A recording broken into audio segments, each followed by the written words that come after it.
What if I told you that getting fired was the best thing that ever happened to me? Not because I found myself or learned to love yoga, but because it gave me the chance to buy the one thing my former company couldn't survive without. This is the story of how I went from getting terminated on a Thursday afternoon to owning my former employer's entire supply chain in less than 2 weeks. And trust me, this gets better. But first, hit that subscribe button because stories like this don't come around often. And you're going to want to share this with everyone you know who's ever been underestimated at work. It's 2:17 p.m. on a seemingly ordinary Thursday. I'm Rachel, and I've been working at Whitmore Corporation for 14 years. 14 years.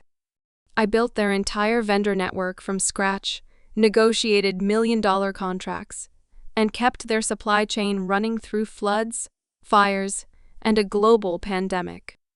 But none of that mattered when Colin Whitmore walked into that conference room. Now, Colin isn't just any executive.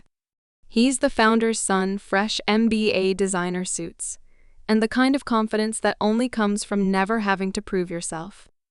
You know the type. He'd just taken over operations while his dad went on sabbatical in Switzerland, and he had one mission: streamline the company. Translation? Fire anyone who made him uncomfortable because they remembered when he still called Excel confusing. So there I am, sitting in a room that smells like expensive cologne and broken dreams. Colin slides in wearing his navy blazer, no tie, no notes, just pure arrogance served ice cold. He's sipping some neon green energy drink like it's liquid entitlement. And then he drops the bomb. Rachel, strategic vendor relations as a function will be sunsetting. Sunsetting. Like I was a beach photo on Instagram. Here's what Colin didn't know or didn't care to know. I wasn't just some middle manager pushing papers around. I was the one who built their vendor network from napkin sketches and red-eye flights, negotiated freight contracts during a pandemic while my mother was dying in the ICU, single-handedly rerouted everything when their West Coast fulfillment center caught fire, and stayed on the phone until my voice gave out during supply shortages. But to Colin, I was just legacy fat, redundancy, someone who'd been there too long doing too little. So I signed those papers with the same hand that once closed a $4.2 million vendor contract without legal review. 6 months severance. Generous, he said. I think you've been solid. Not great. Not essential. Just solid. Like a forgotten support beam that nobody questions until the ceiling caves in. I went home that day and did what any rational person would do. I poured myself some wine, the good stuff I'd been saving for something special. Well, this was it. And then I remembered something. Something that would change everything. See, there was this folder in my home safe, labeled "break in case of ego-driven nepotism." Inside was a contact, a name, a company, Vidian Freight Logistics. Now, you might not have heard of Vidian, but they handle 71% of Whitmore's outbound fulfillment. Quiet, small-scale, family-owned. They never make the press, but they always make the deadline. Here's the kicker: last year, their founder Walter told me he was looking to retire. No heirs, no board, just him and a spreadsheet full of invoices. He said if I ever wanted to talk, he'd listen. So I called him. Walter, you still thinking of stepping down? There was a pause, then a smile in his voice. You still thinking of stepping up? That weekend, I didn't sleep. Not because I was scared, because I wasn't. I was restless, like I could feel something massive shifting beneath my feet. I ran the numbers 10 different ways: my severance package, personal savings, that crypto wallet I'd forgotten about, and a small inheritance I'd been sitting on. Just enough to make me feel guilty about having it, but never enough to make real moves. Until now. Monday morning, I drove 2 hours to Walter's office. No logos, no glass walls, no tech bros in expensive sneakers. Just a squat building with rusted signage and a vending machine that hadn't worked since 2018. Walter looked exactly like what you'd expect from someone who's run a freight company for decades. Faded polo, khakis that had survived at least 2 decades of warehouse life. And the expression of a man who trusts paper more than people. "Still drink black coffee with 1 sugar?" he asked. "Only when I want to impress someone." We went inside. His office was pure function file cabinets, shipping manifests, a dusty globe.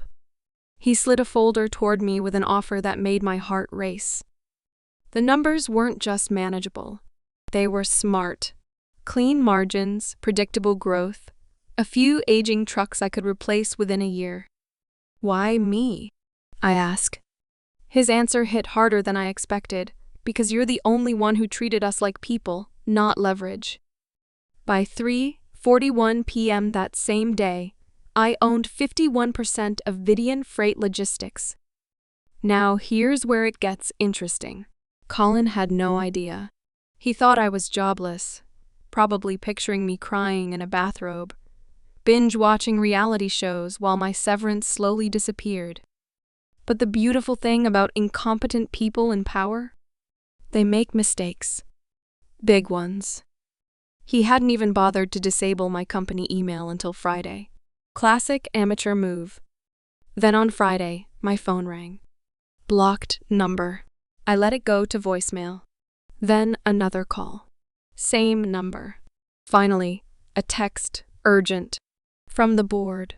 "You need to call us back." When I called back, it was Margaret Lynn, senior board member. Her voice was tight. "Rachel, we need to speak in person immediately." "Everything all right?" "You've caused a bit of a stir." I played dumb. I've been enjoying some time off. Then came the question that changed everything. "Did you purchase a controlling interest in Vidian Freight?" The silence that followed was deafening. Then I heard it, faint but unmistakable in the background. "You fired our owner." Let me explain what had just happened. Whitmore Corporation had built their entire quarterly forecast assuming Vidian would continue their long-term contract unchanged, 71% of their outbound volume. Colin had fired the one person who understood their supply chain, and that person had just bought the company that controlled their lifeline. The next day, a black SUV pulled up outside Vidian. 3 men in suits stepped out. One I recognized, Gregson Whitmore, head of procurement. The others had that government-adjacent look of people who know how fast things can fall apart. "Rachel," Gregson said, voice already tight. "We weren't expecting this." "Ownership?" I reply. I wasn't either, but sometimes opportunity looks like an insult. They needed to understand my intentions. After all, I now controlled the logistics network for the majority of Whitmore's national distribution. "I'm not a variable," I told them. "I'm a constant. You just didn't see me before." I made my position clear. If you maintain your end of the contract, we'll do the same. Vidian will operate professionally, transparently, and on schedule. But there will be no shortcuts, no cost-cutting behind my back, no pivoting to cheaper vendors without notice. I'm not your supplier now. I'm your partner, and you'll treat me like one. They left without shaking my hand. 10 minutes later, my phone buzzed. "Margaret Lynn again. Would you be willing to meet privately?" Off the record. Why? Because some of us on the board remember how this place actually ran before the sons of CEOs started calling shots. And because, quite frankly, we're scared of what happens if Colin keeps pretending he understands freight. The next morning, Hotel Sheridan. Conference room B. Expensive, neutral, beige in the way that makes power feel comfortable. Margaret was direct. "So what do you want, Rachel?" That question, the one everyone asks when a woman takes power unexpectedly. Like it couldn't just be competence. I want Whitmore to honor its existing terms. No interference, no sudden reassessments. I won't tolerate pressure or delay tactics. And Colin? He's your problem, not mine. Then she slid me a white envelope. Internal audit request. The board was quietly launching a review of all vendor relationships Colin had initiated in the past 12 months. "You're going after him?" I asked. She shrugged. "We're protecting the company. If that means he goes down with it, so be it." But Colin wasn't going to go quietly. By noon, my phone was buzzing with messages. Former coworkers, vendors, analysts, everyone asking if the rumors were true. Then came the email that mattered, from Colin Whitmore. Subject: cease and desist notice. He wanted me scared, cornered, but I didn't flinch. I replied with a single sentence. "You should probably speak to your board before you dig this hole any deeper." That evening, another email. From legal. Subject: Whitmore Core v. Rachel Liu preliminary review. This was how he wanted to play it. Fine. He'd fired me thinking I was powerless. Now he was trying to sue the woman who controlled his supply chain. But there was one thing he didn't know. I had the receipts. I walked into my attorney's office, Eliza Hart. Sharp, calm, dangerous in heels. She'd handled whistleblower cases and breach of contract suits against Fortune 100 companies. All wins. "He really tried it, huh?" she said, scanning the lawsuit. "He thinks he's untouchable." She smirked. "Good. Arrogance makes my job easier." We spent 3 hours drafting a response, a mix of legal defense and quiet aggression. But the real weapon? A countersuit. Defamation, malicious interference, contract disruption. The next day, I received a calendar invite. Emergency session Whitmore Board of Directors. 21 names, including Colin and me. I arrived at 8:55 a.m. sharp. The executive boardroom was everything you'd expect: cold, oversized, polished oak, glass walls. Colin sat 2 seats down from the head of the table, jaw tight, eyes dark. She blindsided us. Colin jumped in. She used her position to get insider knowledge and then undermined our procurement operation. I stayed silent, let him dig his hole deeper. She coordinated with our supplier after her termination to disrupt operations. That's corporate sabotage. Then my attorney spoke, cool and calm, actually. "Your son unilaterally terminated Miss Liu without board consultation. The acquisition occurred weeks after separation, and we have records showing he had already been attempting to dissolve the Vidian contract prior to her involvement." She opened her folder and slid copies down the table: emails, memos, budget discussions, proposal drafts, all signed by Colin, all without oversight, all dated before my departure. The board went quiet. One member muttered, "This is bad." Then Robert Whitmore, Colin's father and company founder, appeared on the wall monitor via video call. Older than I remembered, but sharp. "Colin," he said, "you told me this was under control." Colin froze.